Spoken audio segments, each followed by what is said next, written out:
My name is Chloe, and 6 hours ago I signed the papers that ended my 3-year marriage to Marcus Wellington. 6 hours. That's how long it took for my younger sister Chloe to get him to a church and into a tuxedo.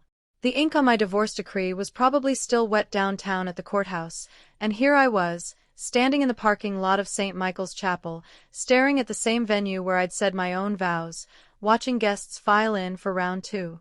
The envelope in my purse felt like it weighed 1,000 pounds. I'd spent the morning in Judge Morrison's chambers, signing my name over and over until my hand cramped. Marcus hadn't even shown up. His lawyer did all the talking, handed over the papers, gave me that practiced sympathetic smile that lawyers perfect in law school. "Mrs. Wellington, I'm sorry it came to this." Except I wasn't Mrs. Wellington anymore. I was just Chloe Carter again, 28 years old, starting over in a studio apartment that smelled like the previous tenant's cat. The September air was thick and warm, carrying the scent of fresh-cut grass and the flowers someone had arranged by the church entrance. White roses. Chloe always did love white roses. Said they made her look pure. I almost laughed at that. My phone buzzed in my pocket. Another message from my best friend Amy. "Please tell me you're not actually going. Chloe, don't do this to yourself." But Amy didn't understand. This wasn't about torturing myself. This was about the envelope. About 3 months of digging, investigating, spending money I didn't have on a private investigator who looked like he'd walked straight out of a noir film. This was about truth. I watched a woman in a purple dress hurry past me toward the entrance, late, clutching her purse like someone might steal it. I recognized her.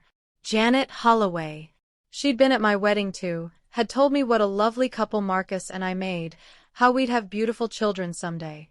Guess she'd be saying the same thing to Chloe in about 20 minutes. The church doors opened, and I saw him. Marcus. He stood just inside, greeting guests, his dark hair slicked back the way he always wore it for special occasions. He was laughing at something someone said, his hand on their shoulder, playing the role of gracious groom. He was good at roles. I'd learned that the hard way. I pressed my hand against my purse, feeling the sharp corners of the envelope through the leather. My sister had called me exactly once after I found out about the affair. Not to apologize. Not to explain. Just to tell me in that sugar-sweet voice she used when she wanted something that she hoped there were no hard feelings, that she and Marcus were in love, and wasn't it better that I found out now rather than waste more years in a loveless marriage? "He never really loved you, Chloe," she'd said, like she was doing me a favor. "He told me that from the very beginning. Said you were like a comfortable piece of furniture. Nice to have around, but nothing special." I'd hung up on her. Blocked her number. Blocked Marcus's number. Blocked everyone who'd known and hadn't told me, which turned out to be almost everyone in my life. But I didn't block reality. And reality had a funny way of leaving breadcrumbs. I took a deep breath and started walking toward the church entrance. My heels clicked against the pavement, steady and sure. I was wearing the black dress I'd bought for my father's funeral 8 months ago. Seemed appropriate. This was a funeral of sorts. Marcus saw me before I reached the door. I watched his expression shift from social smile to confusion to something that might have been panic. He stepped away from an elderly couple and moved to intercept me. "Chloe." My name came out strangled. "What are you doing here?" "It's a wedding," I said calmly. "I'm here to celebrate." His face went pale under his tan. Marcus had always tanned well, spent his weekends on the golf course while I worked double shifts at the hospital. I was a nurse. Night shifts mostly, which gave him plenty of time to get comfortable with my sister. "You shouldn't be here." "Chloe will." "Will what?" I met his eyes. They were brown. I used to think they were warm. Now they just looked muddy. "I'm family, Marcus. Surely my own sister wants me at her wedding. Chloe, please." He lowered his voice, glancing around to see who was watching. Always so concerned about appearances. Don't make a scene. The divorce is final. We've both moved on. Let's just what? Pretend you didn't sleep with my sister while I was at my father's funeral? Pretend I didn't come home to find her perfume on my pillows? Or should we pretend that you didn't clean out our joint savings account 3 days before you asked for the divorce? His jaw tightened. The court settled all that. The court gave you exactly what you wanted because your father plays golf with half the judges in this county. I smiled at him, sweet as poison. But that's okay, Marcus. I'm not here to argue about money. Before he could respond, organ music swelled from inside the church. The ceremony was about to start. Marcus looked torn between getting rid of me and getting to his position at the altar. I need to go, he said finally. Chloe, I'm asking you, please. If you ever cared about me at all, just leave. Oh, I cared about you, I said softly. That was my mistake. I walked past him into the church, and the smell hit me immediately. Lilies and old wood polish and that specific scent of too many bodies in an enclosed space. The pews were packed.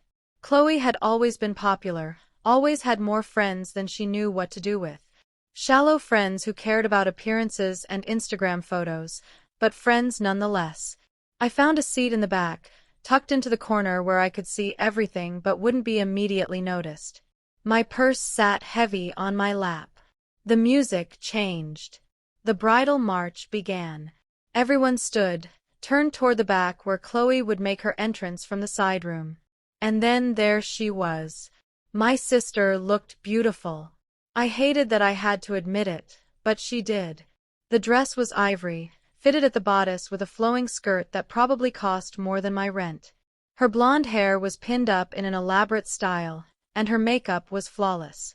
She'd always been the pretty one, the charming one, the one who could walk into a room and own it. She was holding our mother's arm, and Mom looked proud. Mom had always favored Chloe. Said I was too serious, too focused on work, too boring. Maybe she was right. Maybe that's why Marcus strayed. Chloe started walking down the aisle, and I watched her scan the crowd, drinking in the attention, the admiration. Her eyes found me in the back corner, and her step faltered. Just for a second.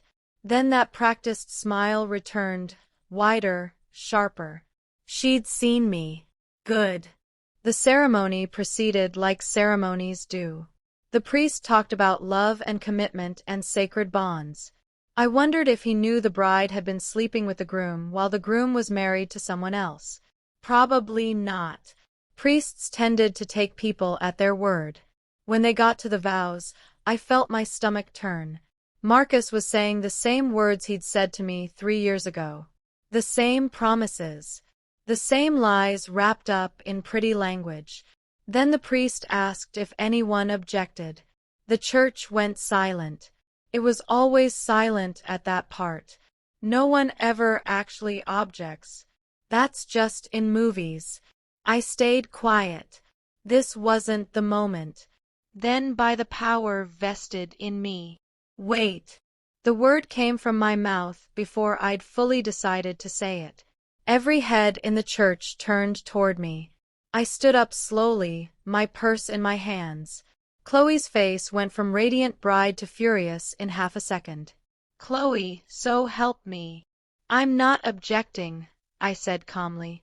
I just wanted to give you your wedding gift before you're officially married. Seems appropriate. I walked down the aisle. My heels echoed in the silence. No one moved. No one breathed. I reached the altar and pulled out the envelope. Marcus's eyes went wide. What is that? A gift, I repeated. I held it out to Chloe. Open it. I don't want anything from you, she hissed, but her eyes were locked on the envelope. Oh, I think you do. See, this concerns you. Both of you, actually. Marcus took a step forward. Chloe, whatever you think you're doing, Open it, Chloe. My voice was steel. My sister snatched the envelope from my hand, tore it open with her perfectly manicured nails. I watched her eyes scan the first line, then the second, then all the color drained from her face. No, she whispered. This can't be real. Marcus grabbed the letter, and I had the satisfaction of watching him read it, watching understanding dawn, watching his world implode in real time. The letter was simple. Just 3 paragraphs from Crestview Medical Laboratory, dated 2 weeks ago, detailing the results of a paternity test. Chloe was 3 months pregnant. She'd told Marcus it was his. She'd used that pregnancy to pressure him into the quick wedding, into leaving me completely. But according to the lab results I'd paid a small fortune to obtain, Marcus wasn't the father. Where did you get this? Marcus's voice shook. Does it matter? I smiled. The question is, who is the father, Chloe? Because according to science, it's not your new husband. Chloe's hand flew to her mouth. Her whole body was shaking. You can't do this. Chloe, please, I'm your sister. Funny, I said loud enough for the front rows to hear. I was your sister too. Didn't stop you from sleeping with my husband. Didn't stop you from stealing my life. Chloe, she reached for me and I stepped back. If you go through with this wedding, I said quietly, I'll make sure every person in this church gets a copy of that letter tonight. Your office will have it Monday morning. Every friend on your social media. Everyone. You're bluffing, Marcus said, but he looked sick. Try me. Chloe made a sound like a wounded animal. Her knees buckled, and she went down hard, her dress pooling around her like spilled milk. The church erupted. People rushed forward. Someone screamed for a doctor. I stood there, watching the chaos, feeling nothing. Then the church doors behind me slammed open. I turned, and my heart stopped. Standing in the doorway, backlit by afternoon sun, was a man in a dark coat, a man with my father's face, a man who'd been dead for 8 months. He looked directly at me and smiled. Hello, sweetheart, my father said. I think we need to talk. Before I go further, tell me in the comments where you're watching from. I like to know how far my stories are reaching, and a like and subscribe means a lot to small channels like ours and will keep these stories coming. Now let's continue. The world tilted sideways. I couldn't breathe, couldn't think, couldn't process what my eyes were showing me because my eyes had to be lying. They had to be. My father was dead. I'd watched them lower his casket into the ground. I'd thrown dirt on top of it. I'd cried until I had nothing left, and Marcus had stood next to me, his arm around my shoulders, playing the supportive husband while my sister whispered condolences that meant nothing. But there he stood. Richard Carter. My father. Alive. Chloe. His voice cut through the chaos in the church. People were still crowded around Chloe. Someone was fanning her with a program. Marcus was yelling for space. But my father's eyes were locked on mine. We should talk outside. My legs moved without permission from my brain. I walked toward him like a puppet on strings, past the confused guests, past the wedding coordinator who was frantically speaking into her headset, past everything until I was standing 3 feet away from a ghost. You're dead, I whispered. I'm really not. He looked older than I remembered. Thinner. There were new lines around his eyes, gray in his hair that hadn't been there before. I know this is a shock, sweetheart, but... A shock. The word came out too loud. Dad, I buried you. 8 months ago. There was a funeral. There was a body. His expression shifted to something like pain. I know. Chloe, I'm sorry. I had to disappear. It was the only way to protect you. Protect me from what? He glanced back into the church where the chaos was still unfolding. From them. From Marcus and Chloe. from what they were planning. My head was spinning. Nothing made sense. I reached out and touched his arm, half expecting my hand to pass through him like smoke. But he was solid. Real. Warm. I don't understand. I know. He took my hand, and his grip was familiar, calloused from years of construction work. But you need to trust me right now. We need to leave before. Chloe. Marcus's voice bellowed from inside the church. Chloe, get back here. My father's jaw tightened. Too late. Listen to me carefully. Whatever they tell you, whatever they say, don't believe them. Everything they've done, everything that's happened, it was all planned. The affair, the divorce, this wedding. All of it. What are you talking about? Marcus appeared in the doorway, his face red, his tuxedo jacket askew.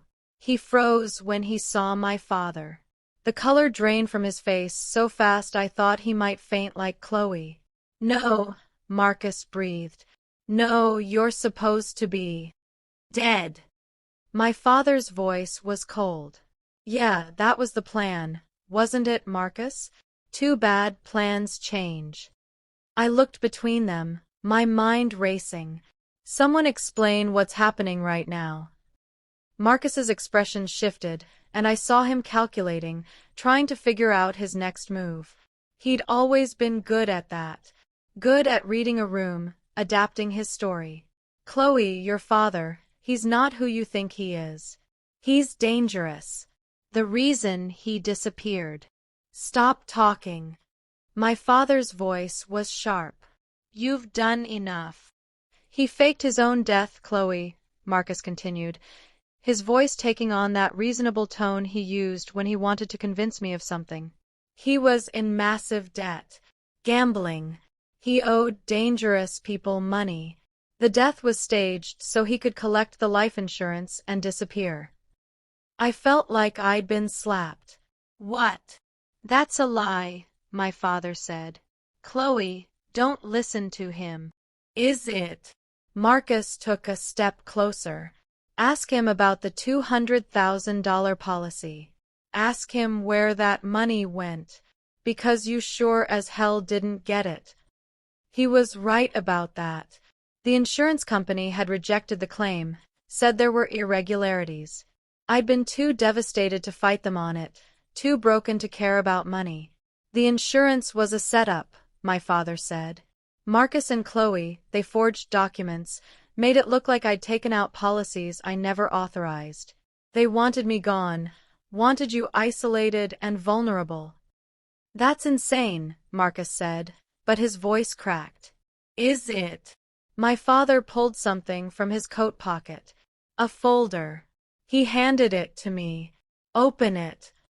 My hands shook as I flipped it open. Inside were photographs. Marcus and Chloe together at a restaurant, laughing. The date stamp said 14 months ago. More than a year before I'd found out about the affair. Another photo. Marcus meeting with a man I didn't recognize outside a warehouse. Another photo. Chloe at a lawyer's office, the same lawyer who'd handled my divorce. And then documents. Life insurance applications with my father's forged signature. Bank statements showing money transferred from my father's account to an offshore account I'd never heard of. Email printouts between Marcus and someone named David Chen discussing the old man problem and timeline for removal. What is this? My voice came out barely above a whisper. Proof, my father said. 6 months before I died, I started noticing things. Money missing from my accounts. Documents in my house I didn't remember signing. I hired a private investigator, and he found all this. Marcus and Chloe were working together, had been for over a year. They wanted me dead, Chloe. Actually dead. Not just legally. I looked at Marcus. Really looked at him. Tell me he's lying. Marcus's mouth opened and closed. Chloe, he's twisting things. Yes, Chloe and I were together before, but the rest, he's paranoid. He always has been. Then explain the emails. They're fake. Obviously. He probably had them made to turn you against me, against Chloe. He's manipulating you. My father laughed, bitter and sharp. I'm manipulating her? That's rich coming from you. Tell her the real reason you married her, Marcus. Tell her about her mother's trust fund. The world stopped again. What trust fund? I asked slowly. Your mother set up a trust before she died, my father said. $3 million. You couldn't access it until you were married and I was deceased. Those were the terms. Once both conditions were met, the money was yours. I stared at him. My mother had died when I was 15. I'd never heard anything about a trust fund. Never seen a penny. The lawyer who managed the trust was named Bernard Whitmore, my father continued. Ask Marcus if that name sounds familiar. Marcus's silence was answer enough. Bernard was your divorce lawyer's father, I said slowly, pieces clicking together. The one who pushed for the quick settlement. The one who told me I should just take what Marcus offered and move on. Chloe, listen, Marcus started. You married me for money. The words tasted like ash. Everything. Our whole relationship. It was all for money. No. No, it started that way, maybe, but I did care about you. Shut up. I couldn't look at him anymore. I turned to my father. But you're not dead. So the trust wouldn't have paid out. It did though, my father said quietly. Because I made them think I was dead. I found out what they were planning, Chloe. Marcus and his friends had arranged an accident. My brakes were going to fail on Highway 52, the stretch near Miller's Cliff. I would have gone over the edge and it would have looked tragic but natural. My stomach turned. How did you? I was tipped off by someone Marcus crossed before. Someone who owed me a favor. I had 3 days to decide what to do. So I staged my own death first. Made it look like a heart attack at home. Had a friend who works at the morgue help me with the body, someone who looked similar enough once the cremation was done. This is insane, Marcus said, but he was backing away slowly. You can't prove any of this. Actually, I can. My father pulled out his phone and pressed play on a recording. Chloe's voice filled the air, tinny but clear. Just needs to sign the papers, then once the old man's gone, the trust pays out and we're set. Chloe is so stupid she'll never figure it out. We can drag the divorce out, make sure we get half of everything. Marcus's voice responded. What about after? She'll be suspicious. So, by then we'll have the money. We can disappear if we need to. Start over somewhere warm. Leave boring Chloe to her boring nurse life. Laughter. Both of them laughing. The recording clicked off. I felt hollow. Completely empty. Everything I believed, every memory, every moment of my marriage, all of it was contaminated. Poisoned. Chloe, that's out of context, Marcus tried. We were joking. We'd been drinking. Stop. I held up my hand. Just stop talking. Behind Marcus, I could see Chloe emerging from the church, supported by 2 bridesmaids. She saw my father and froze. Oh God, she whispered. Oh God, no. Hello, Chloe, my father said calmly. Lovely wedding. Shame about the groom being a lying, murderous thief. Chloe looked at Marcus, then at me, then back at my father. I watched her calculating, trying to find an angle. She'd always been quick. Uncle Richard, she said, her voice taking on that sweet tone. I'm so glad you're alive. We thought, Chloe said you died, but I never believed it. Did I, Marcus? I always said something felt wrong about it. Don't, I said. Don't you dare. She turned those wide blue eyes on me. Chloe, I know you're upset about Marcus and me, but this conspiracy theory Dad is pushing, you can't actually believe. He's not your father, I snapped. Stop calling him that. And yes, I believe him. Because unlike you, he's never given me a reason to lie. I'm your sister. You slept with my husband. The words echoed off the church walls. Guests were emerging now, crowding the doorway, phones out, recording everything. You stole from me. You planned to kill my father. You're not my sister. You're a stranger who happens to share some DNA. Chloe's face crumpled, but I saw the calculation behind her tears. Fake. Always fake with her.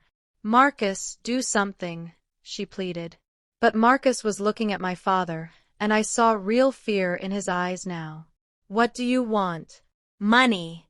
We can pay you. Whatever you need to disappear again.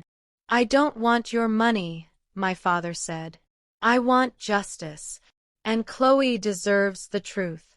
He handed me another envelope, smaller than the one I'd given Chloe. This contains copies of everything. The forged documents, the recordings, the proof of what they planned. Take it to the police. File charges. Or don't. That's up to you. But you deserve to know what they are. I took the envelope. It felt like it weighed nothing and everything at the same time. There's one more thing, my father said quietly. The baby Chloe's carrying? The paternity test you revealed? I had my investigator look into that too. Chloe went white. No.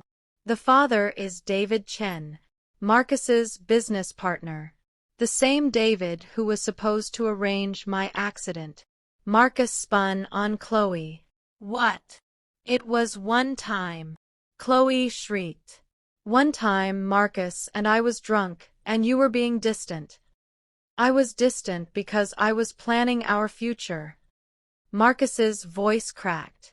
Everything I did was for us. No, I said quietly. Everything you did was for you. They both looked at me.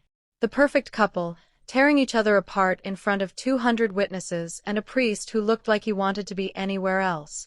You deserve each other, I said. Truly. I hope you're very happy together. I turned to my father. Let's go. We walked away from the church, from the chaos, from the marriage that was already falling apart before it had even begun. Behind us, I could hear Chloe screaming, Marcus yelling, guests murmuring in shocked delight. My father's car was parked across the street, a rental I didn't recognize. Where have you been? I asked as we reached it. All these months. Watching, he said. Making sure you were safe. Building the case against them. I wanted to tell you, Chloe.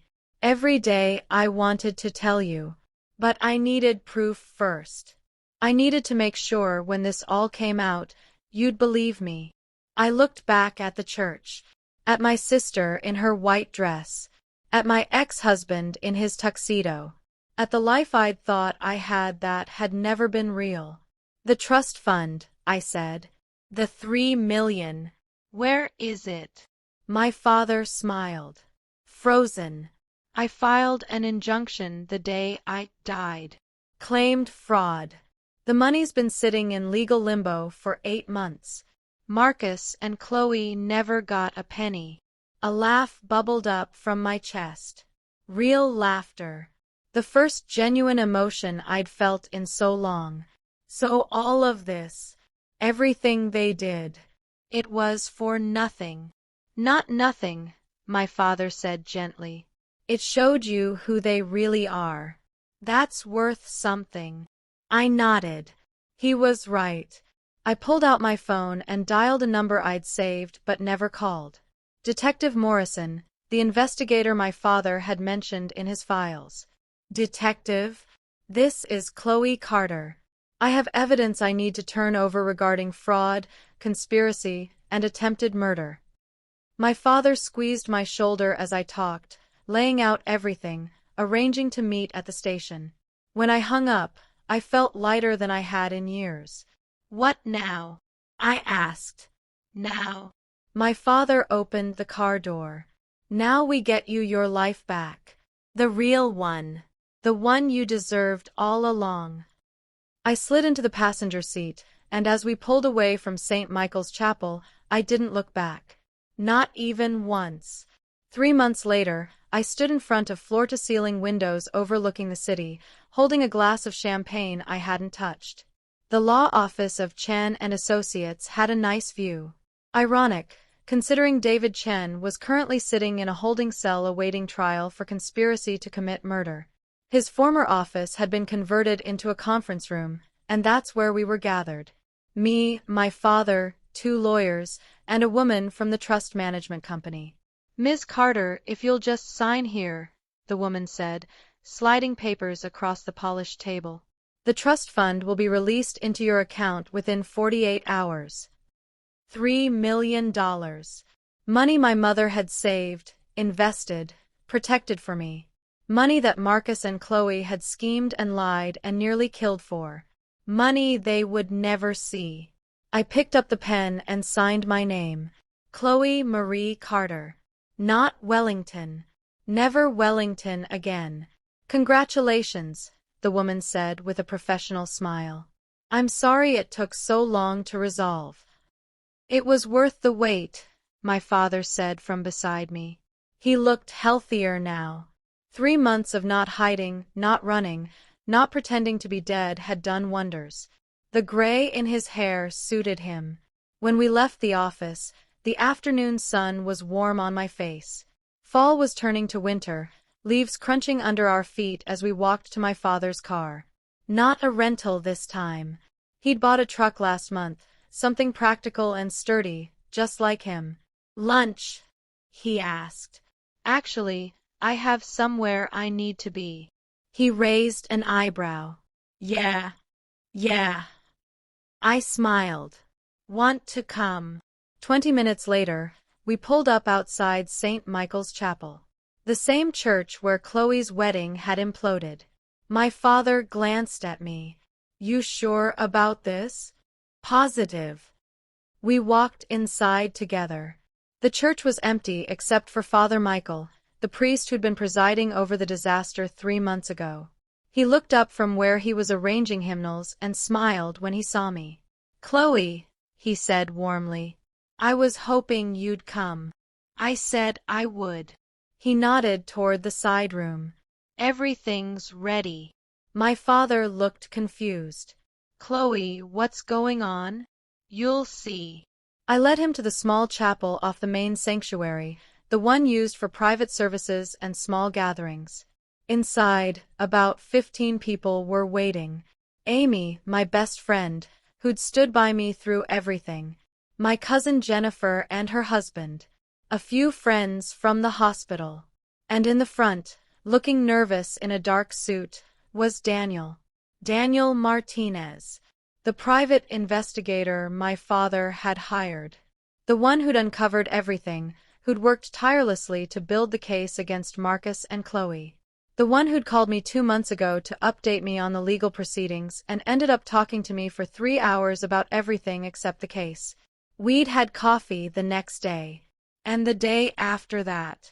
And suddenly I found myself laughing again, actually laughing, at his stories about terrible surveillance jobs and the stakeout where he'd accidentally followed the wrong person for 6 hours. "Chloe." My father's voice was soft. "What is this?" "This," I said, "is me taking back my life. On my terms." Father Michael stepped forward. "Richard, your daughter asked me to perform a small ceremony today. A renewal of sorts." "Not a wedding," I clarified quickly, seeing my father's expression. "God, no. I'm not ready for that. May never be ready for that again, and that's okay." Daniel stepped forward, and I saw the warmth in his eyes. We talked about this, about what I needed, what I could handle. He understood that I was still healing, still putting myself back together. This is a commitment ceremony, Daniel explained to my father. To ourselves. To being honest. To not letting the past define us. Daniel's divorce was finalized last year, I added. His ex-wife cheated on him with his brother. We're both kind of a mess. But we're honest messes, Daniel said with a slight smile. My father looked between us, and slowly, his confused expression melted into understanding. You're making a promise to be real with each other. Exactly, I said. No games. No lies. No rushing into something because society says we should. Just two people who like each other, committing to see where it goes. Slowly. Honestly. Father Michael cleared his throat. If we're ready. The ceremony was simple. No vows about forever, no promises we couldn't keep. Just words about truth, about healing, about choosing to be brave enough to try again. Daniel held my hands, and they were warm and steady, and when he looked at me, I didn't see calculation or schemes. Just a guy who'd been hurt, like me, and was willing to risk it anyway. When it was over, Amy hugged me so hard I couldn't breathe. I'm so proud of you, she whispered. So damn proud. We had cake in the church basement. Someone had ordered too much, and we all laughed about it. My father talked with Daniel about football, sizing him up the way fathers do. Daniel handled it well, didn't try too hard, didn't make promises he couldn't keep. He's good, my father said quietly when Daniel was across the room talking to Amy. Solid. He is, I agreed. And if it doesn't work out, that's okay too. I'll be okay. My father squeezed my shoulder. I know you will. My phone buzzed in my purse. I almost ignored it, but something made me check. A news alert. Local woman sentenced in fraud case. I clicked the link. There was Chloe's face, her mugshot, looking nothing like the perfect bride from 3 months ago. Her hair was dull, her makeup non-existent, her eyes hard. The article detailed her sentencing. 3 years for fraud, conspiracy, and identity theft. Marcus had gotten 5 years. David Chen, 7. The prosecutors had offered Chloe a deal if she testified against the others, and she'd taken it without hesitation. Threw both of them under the bus to save herself. Some things never changed. You okay? Daniel appeared at my side, reading over my shoulder. That's her, right? Your sister. Former sister, I corrected. And yeah, I'm okay. Better than okay, actually. It was true. I thought I'd feel something seeing her sentenced. Satisfaction, maybe, or vindication. But all I felt was distance. Like looking at a stranger's story in the paper. Someone I used to know once in another life.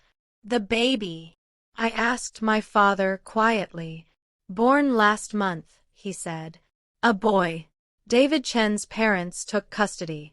Chloe signed over her rights. Didn't even want to see him. I felt a pang for that child, born into such a mess. I hope he has a good life. Me too. The reception wound down. People started leaving, hugging me, congratulating me not on the ceremony but on surviving.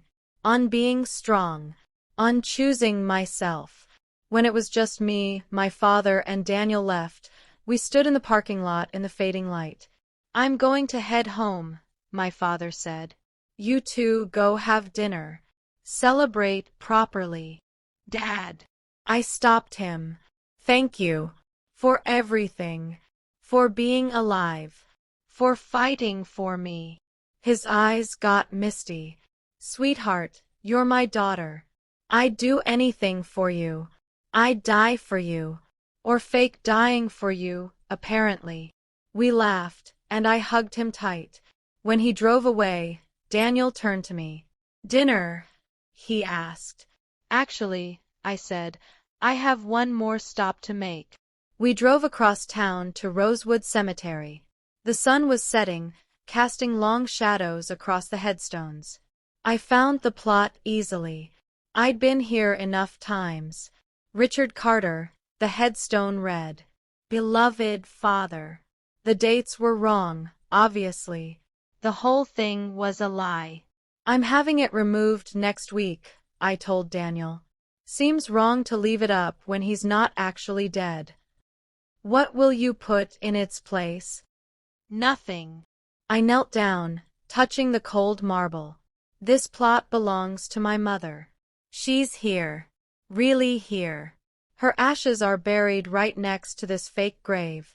When we remove Dad's headstone, we'll put up a new one for her. Something beautiful. Something true." I pulled out the envelope I'd been carrying in my purse. Inside was a letter. I'd written it last night, everything I wanted to say to Chloe but never would. All the anger, the hurt, the betrayal. And at the end, the forgiveness. Not forgiveness that excused what she did. Not forgiveness that meant I'd ever speak to her again. But forgiveness that let me put it down. Let me stop carrying it. I tore the letter into pieces and scattered them on the fake grave. The wind caught them, lifted them, carried them away. "Goodbye," I whispered. Daniel took my hand, and we walked back to the car. On the way to the restaurant, my phone rang. Unknown number.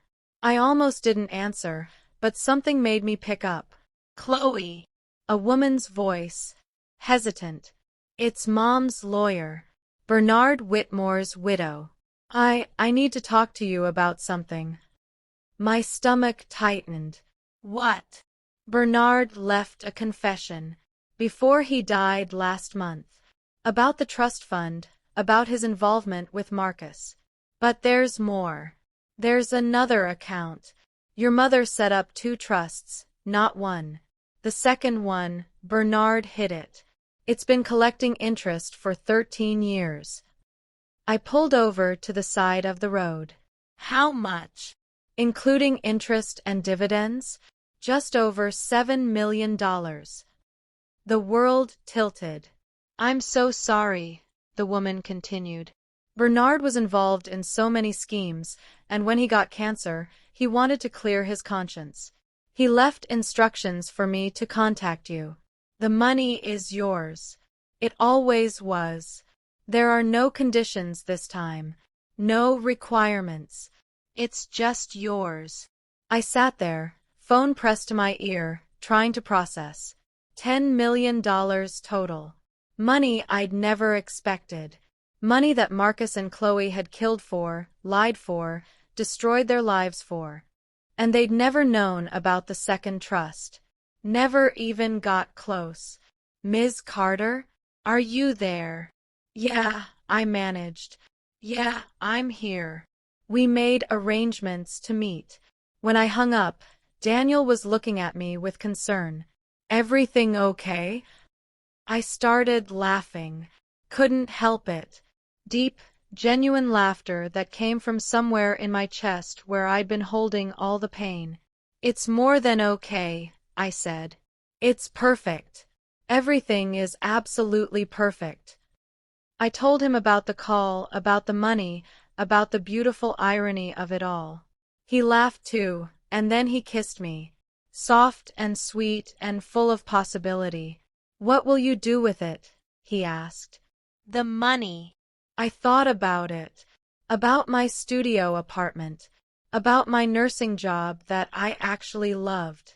About the life I was building piece by piece. "I'll invest most of it," I decided. "Set myself up for the future. But some of it I want to use for something good. A scholarship fund, maybe, for nursing students.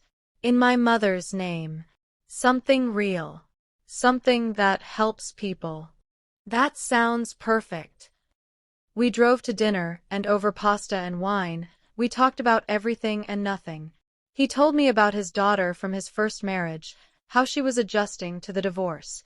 I told him about my plans to maybe go back to school, get my nurse practitioner degree. We didn't talk about forever.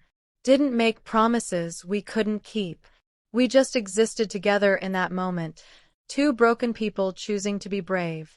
Later that night, standing outside my apartment building, Daniel kissed me goodbye. Same time next week, he asked. Same time next week, I confirmed. I watched him drive away, then headed inside. My apartment was small, but it was mine. No ghosts here. No lies. Just me and the life I was building from scratch. I made tea and sat by the window, looking out at the city lights. My phone buzzed.